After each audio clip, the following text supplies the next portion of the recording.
Bem-vindos a mais uma história de fé. O título de hoje é Esta pode ser a tua história de fé. A nossa história de fé. Como sabem, estamos num tempo que não é fácil. A maior parte dos países no mundo estão todos de quarentena. Está tudo quase parado por causa do Covid-19, desta epidemia que começou na China há uns meses atrás e que está a provocar uma grande instabilidade a nível mundial. E é um tempo muito bom neste sentido, que todas as histórias de fé, elas acontecem em tempos semelhantes. E por esse motivo eu digo que esta pode ser, ou este tempo que estamos a viver, pode ser a tua história de fé, a minha história de fé. Quero fazer aqui uma nota agora de rodapé, por assim dizer, que é muito importante. Eu estou a falar para um público que a maior parte daqueles que me ouvem, que ouvem os meus vídeos, são cristãos, são pessoas que pertencem ou já até pertenceram a igrejas. E quero dizer a vocês que eu estou muito triste com uma grande parte de mensagens que eu tenho ouvido nos últimos tempos, estas últimas semanas, que aparecem nas redes sociais, pseudo-profetas, pseudo-apóstolos, que, em nome de Deus, trazem profecias e avisos de Deus, como se Deus os tivesse acordado ao meio da noite, para que eles escrevessem esses avisos e anunciassem ao mundo inteiro aquilo que vai acontecer ao mundo. E é lamentável nós vermos pessoas com essa posição. Porquê que eu digo que é lamentável? Porque nós não vivemos mais os tempos do profeta Elias, nem do Eliseu, nem sequer vivemos mais os tempos de David, e mais, nem sequer vivemos o tempo em que Jesus andou aqui nesta terra. Os tempos são outros. E quando Jesus andou aqui nesta terra, ele cumpriu tudo o que as profecias antigas profetizaram acerca dele, e a partir dele para frente, para os dias de hoje, tudo o que Deus queria que nós soubéssemos, o que iria acontecer com este mundo, o próprio Senhor Jesus já o anunciou. E por esse motivo nós não precisamos de pseudo-profetas, nem de pseudo-apóstolos que venham para impressionar as pessoas, como se eles tivessem tido um encontro à noite com Deus, que Deus lhe aparecesse no quarto deles e que falassem coisas insondáveis, que são segredos que só eles conseguem desvendar, para depois virem a público profetizarem para as pessoas das suas igrejas, e também colocam esses vídeos na internet, no YouTube, para que muitas mais pessoas possam ouvir e ficarem impressionados com a grande sabedoria e como esses homens são os únicos escolhidos a quem Deus lhes fala e lhes mostra o futuro. É realmente uma verdadeira tristeza. E porquê é que eu digo isso? Porque, meus amigos, eu quero dizer a vocês o seguinte: qualquer jovem hoje que tenha a sua cabeça lúcida, que tenha algumas noções de matemática, ciência, não é preciso muita coisa.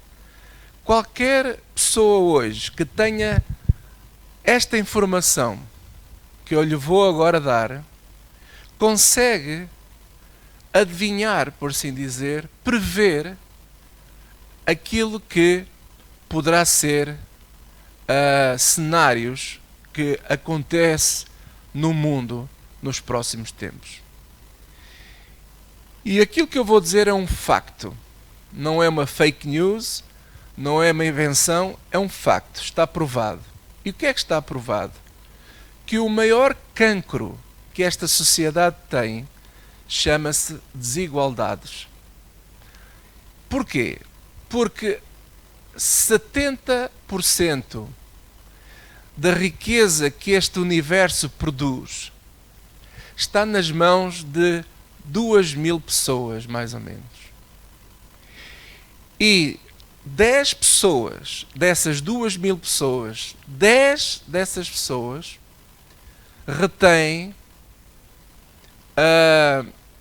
mais de metade dessa riqueza que eu acabei de mencionar.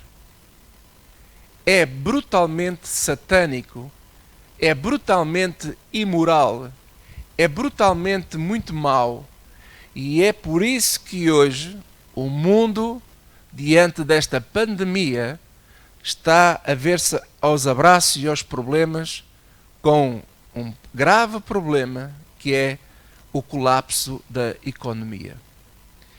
Eu, desde muito cedo, aprendi um grande segredo em relação ao dinheiro. Eu aprendi que dinheiro, e é uma boa comparação, dinheiro é como o sangue. O sangue que circula no nosso corpo, que dá vida a todos os órgãos e membros do nosso corpo. Se o sangue não circular em certos lugares, em certos órgãos e certos membros, o que é que você acha que vai acontecer? Vai acontecer que vai haver uma falência nesses órgãos, nesses membros. E às vezes nós podemos pensar assim, é lá embaixo no pé, é na perna, é lá no não sei o que. Bem, o que é certo é que o corpo todo começa a sofrer.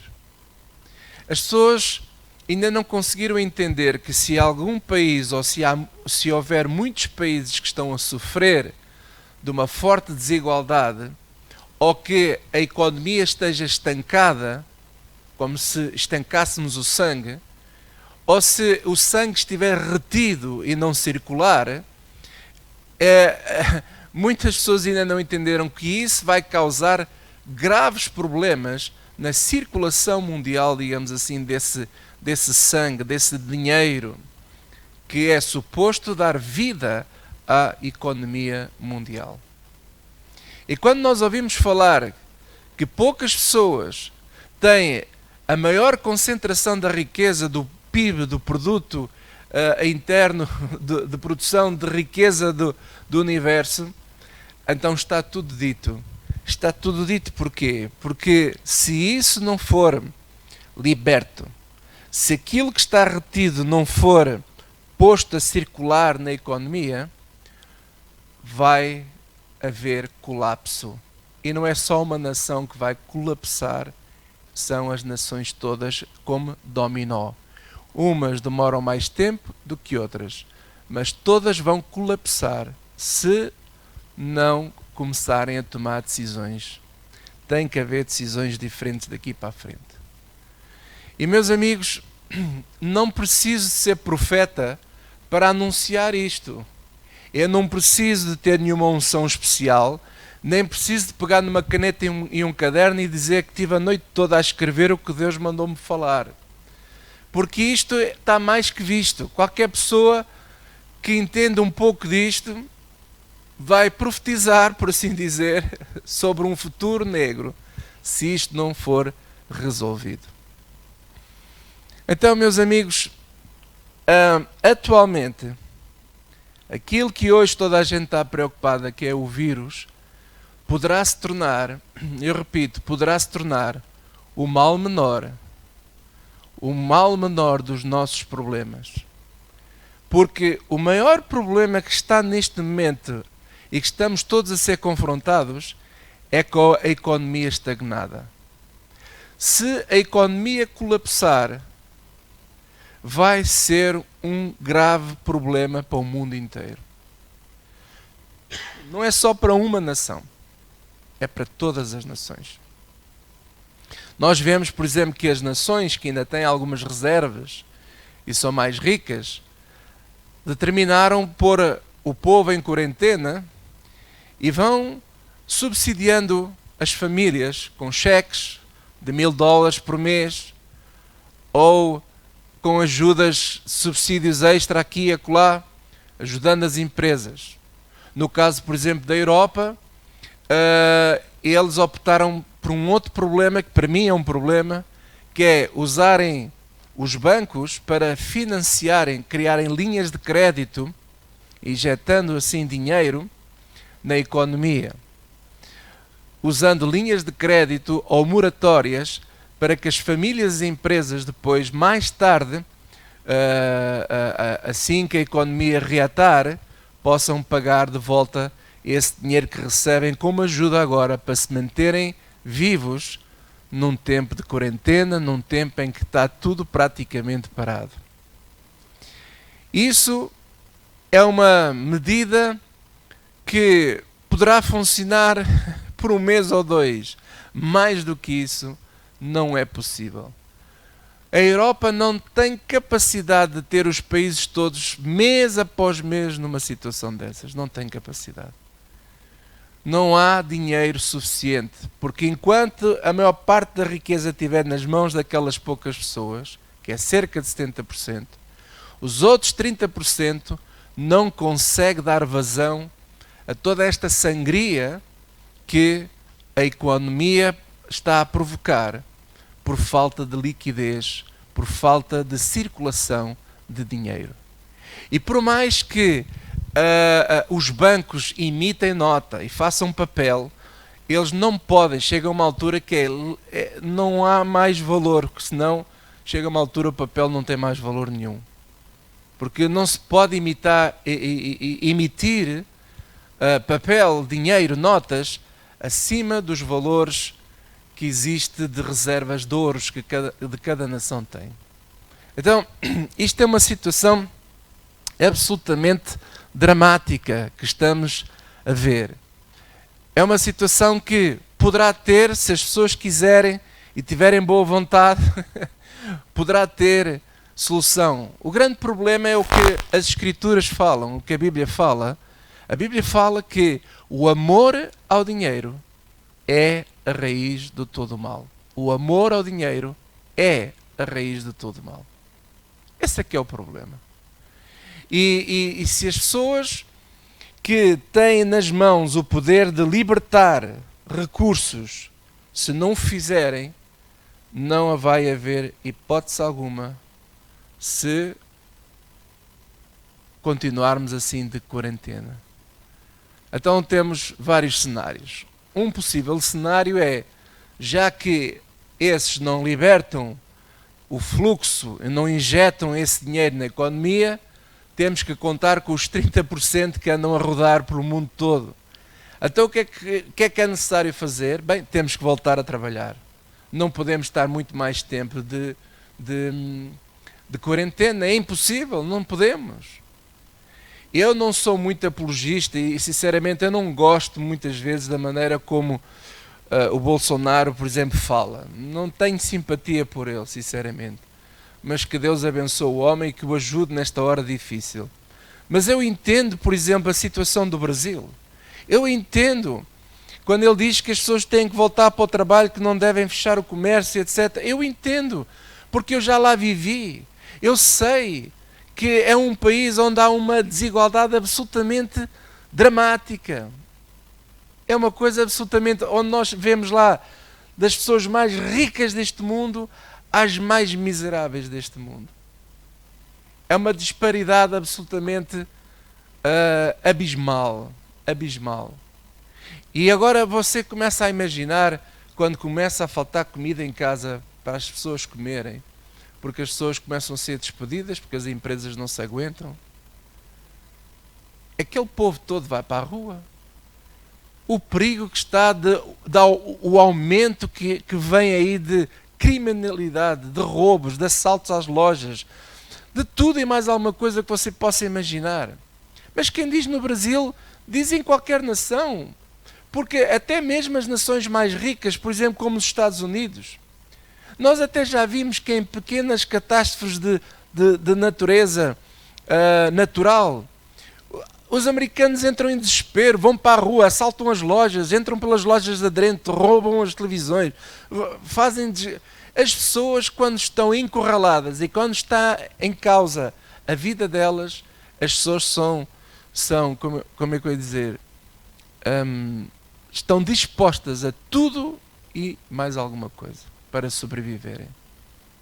E por isso isto é um problema social absolutamente enorme. Enorme. Então, é preciso ser profeta, é preciso dizer que eu sou apóstolo e profeta e ungido de Deus para andar a anunciar que isto vai acontecer ou que isto poderá acontecer. É lógico que isto pode acontecer. Quem é? Até uma criança sabe isso. Uma criança que minimamente estude e que esteja minimamente informada, vê que 2 mais 2 dá 4. Não há outro caminho. Não há outro caminho. Ai, ai. Não há outro caminho, infelizmente. Outra solução, se as pessoas não voltarem rapidamente a trabalhar, outra solução então, se realmente queremos proteger as pessoas todas do vírus, então tem que haver um plano Marshall. Um plano como os americanos fizeram após a Segunda Guerra Mundial, depois da Europa estar completamente toda destruída, ter que se erguer das cinzas, foi injetado dinheiro na economia e todas as nações receberam dinheiro para se erguerem. E a Europa teve um período que se ergueu, um período de prosperidade que veio sobre a Europa. Tiveram bons líderes que lideraram países. Infelizmente hoje temos líderes fraquíssimos que não conseguem ver um palmo à frente para discernir, infelizmente, mas antigamente havia bons líderes que conseguiram. A Europa ergueu-se, caiu o muro de Berlim, tantas coisas boas que começaram a acontecer. A Europa se ergueu. Esse plano Marshall, para termos uma ideia, é uma espécie de jubileu de Deus, como antigamente Deus pedia ao povo para fazer de 50 em 50 anos, havia um descanso da economia no sentido em que todas as dívidas eram perdoadas e as pessoas todas começavam de novo. E se o mundo não entrar por aí, então isto vai ser uma calamidade muito grande. E eu não estou a ver, sinceramente, que não passe por aí também muito da solução para a atual crise mundial. Tem que começar a ver, fala-se de corona bonds na Europa, de tentar empurrar a situação para a frente, mas isto vai se tornando uma bola de neve. Não é possível empurrar isto muito tempo.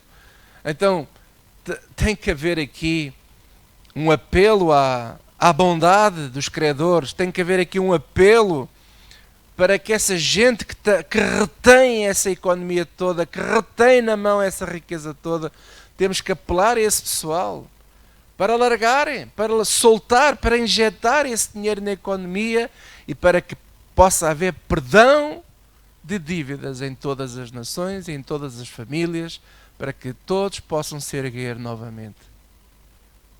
Para que todos possam se erguer novamente. Caso contrário, se assim não for, podemos entrar numa situação muito, muito complicada. E sinceramente a maior parte dos cristãos, porque não leem a Bíblia, não estão preparados para isto. E o mundo então ainda mais medo tem, mais pavor as pessoas têm. E Jesus falava em Lucas 21, no versículo 26, ele dizia assim: homens desmaiando de terror na expectação das coisas que sobrevirão ao mundo, porquanto as virtudes do céu serão abaladas. Se nós lermos o capítulo 21 e se lermos com atenção aquilo que Jesus falou, nós não precisamos que venha nenhum profeta dizer o que é que vai acontecer. Ou que teve um sonho, ou que teve uma visão. Uns andam para aí a dizer que este vírus vai desaparecer até o final de março. Bem, já estamos no final de março e está tudo na mesma ou até pior. Outros andam para aí a dizer agora Deus vai castigar esta malta toda, isto é castigo de Deus. Sinceramente, é de quem nunca leu a Bíblia, porque a Bíblia, o próprio Senhor Jesus Cristo disse para nós não darmos ouvidos às pessoas que andam a dizer olha isto, aquilo, aquilo. Não, Jesus já esclarece tudo. Ele já disse o que nós precisamos de saber. Nós não precisamos saber mais nada a não ser aquilo que Jesus diz aqui na sua palavra. E ele diz que vai chegar um dia em que o pavor e o medo é tão grande que as pessoas terão ataques de pânico no meio da rua, desmaiarão na rua, desmaiarão aí à frente de toda a gente com pânico, com pavor, com ansiedade. Uma coisa que as pessoas não conseguem combater com nenhum medicamento. Não vai haver medicamento nem vacina para combater este vírus do pânico que é injetado no nosso coração pelas notícias que ouvimos 24 horas. E, infelizmente, Jesus advertiu: homens desmaiarão de terror na expectação das coisas que sobrevirão ao mundo. Versículo 27 diz: e então verão vir o Filho do Homem numa nuvem com poder e grande glória. Ora, quando estas coisas começarem a acontecer, olhai para cima, levantai as vossas cabeças, porque a vossa redenção está próxima. A vossa redenção está próxima. Isto é, ele está a lembrar da promessa dele, que ele vai vir, vai chegar há uma altura no tempo em que o Senhor Jesus Cristo virá buscar aqueles que são dele. E porquê que ele vai vir buscar aqueles que são dele? Porque se estes dias não forem abreviados, se esses dias não forem abreviados, até aqueles que são dele não teriam meios de escapar a este tormento. E a boa notícia é que aqueles que são dele, o Senhor cuidará deles. Se você perguntar assim, haverá cristãos que irão ficar desempregados? Sim, vai haver, isso vai acontecer. É provável que sim, que aconteça e não há nada que a gente possa fazer. Haverá cristãos que vão ver os seus rendimentos, as suas situações a vir por água abaixo? É provável que sim. Haverá cristãos que vão, por assim dizer, contrair este vírus? É provável que sim. Mas há uma coisa que Jesus Cristo nos deixou como promessa. É que Ele estará connosco. Ele diz assim: não temas, eu estou contigo. Jesus disse assim: no mundo tereis aflições, mas não tenhais medo, porque eu estou presente contigo. Jesus está connosco. E a presença de Jesus em nós não significa que essas coisas não nos aconteçam. Significa que se elas acontecerem, Ele estará connosco para cuidar de cada um de nós. Aqueles que contraírem o vírus, creiam que o Senhor é contigo e não irás morrer. A não ser que seja a nossa hora de partir, porque um dia vamos ter que partir. Mas se não é a nossa hora de partir, não tenhas medo, porque o Senhor estará contigo e esse vírus não te vai matar. Mas, com isto eu estou a dizer que você tem que andar aí a fazer disparates ou desproteger-se? Não, tem que se proteger. Se o Senhor não edificar a casa, em vão trabalham aqueles que edificam. Mas temos que trabalhar.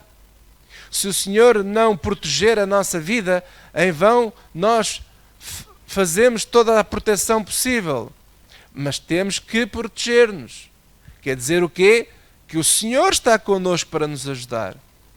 E esta é a hora que nós podemos fazer história neste sentido, em que, nestes tempos difíceis, a nossa confiança em Cristo, ela é super importante. Quando nós nos agarramos a Jesus Cristo, Jesus é a minha confiança.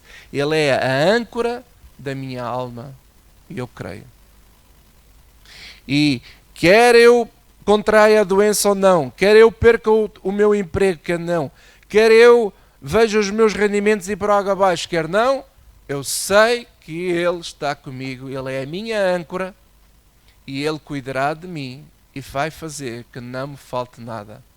Os filhos dos leões necessitam e sofrem fome, mas aqueles que confiam no Senhor de nada têm falta. É hora de fazer história e esta pode ser a história de fé da nossa vida. O momento importante em que nós vamos ver aquelas promessas que tantas vezes nós ouvimos e lemos e ouvimos as pregações em que Ele faz a diferença. Ele fará a diferença entre o justo e o injusto, entre aquele que lhe pertence a Ele e entre o ímpio. Ele faz a diferença. Então, vamos trabalhar, vamos fazer o melhor que sabemos, vamos malhar o trigo no lagar, vamos nos proteger o melhor que sabemos, vamos nos cuidar uns dos outros o melhor que sabemos, mas lembrem-se que Jesus Cristo, Ele é a tua âncora. Agarra-te a essa âncora, firma-te nessa âncora e não tenhas medo, porque Ele sobrenaturalmente te dá a ti e a mim paz para passar no meio deste vendaval que está a acontecer ao mundo. Os senhores deste mundo, não sei o que é que eles vão decidir. Eu creio de todo o meu coração que a única solução que pode haver aqui é um plano Marshall para o mundo inteiro. Ou então têm que voltar a deixar as pessoas trabalhar, porque senão corremos o risco de entrarmos em conflitos gravíssimos e haver guerras gravíssimas entre nações. E por isso temos que orar e apelar para que os senhores que retêm as riquezas, que deixem de amar isso e que larguem, soltem esse sangue para a economia, porque senão qualquer dia ficam os senhores aqui sozinhos e nem todo o dinheiro do mundo vocês vão conseguir viver também, porque já o Papa Francisco falava e é mesmo verdade. Aí eu tenho que dar razão ao Papa. Ninguém se salva sozinho. Ninguém se salva sozinho. Se nós julgarmos que ficamos aqui sozinhos no mundo, ninguém se safa sozinho. Nós precisamos uns dos outros. E por isso, meus amados, eu queria dizer a vocês que temos uma oportunidade maravilhosa de cada um de nós termos a nossa história de fé. Eu tenho a certeza que durante este período de confinamento nós vamos ouvir histórias maravilhosas de fé, de coisas que Deus vai se mover sobrenaturalmente na vida de muitos daqueles que são dele. Sobrenaturalmente, porque haverá alguns que perderão o emprego e Deus lhes dará outras oportunidades, outros empregos, ou quem sabe um negócio novo. Tudo pode acontecer. Pão não vai faltar em casa daqueles que são dele. Então, fique em paz, fique tranquilo e vamos estar na expectativa de que coisas melhores e decisões mais, como é que eu iria dizer, mais lúcidas os governantes possam tomar daqui para a frente. É hora de orar por eles também. E olhe, vamos viver cada dia o seu dia. Agora mais do que nunca faz sentido a oração do Pai Nosso. Pai Nosso que estás nos céus, santificado seja o teu nome. Venha o teu reino, seja feita a tua vontade, assim na terra como no céu. O pão nosso de cada dia nos dá hoje. Vivemos o pão de cada dia. Vivamos com confiança esse pão de cada dia. Aleluia. Deus te abençoe.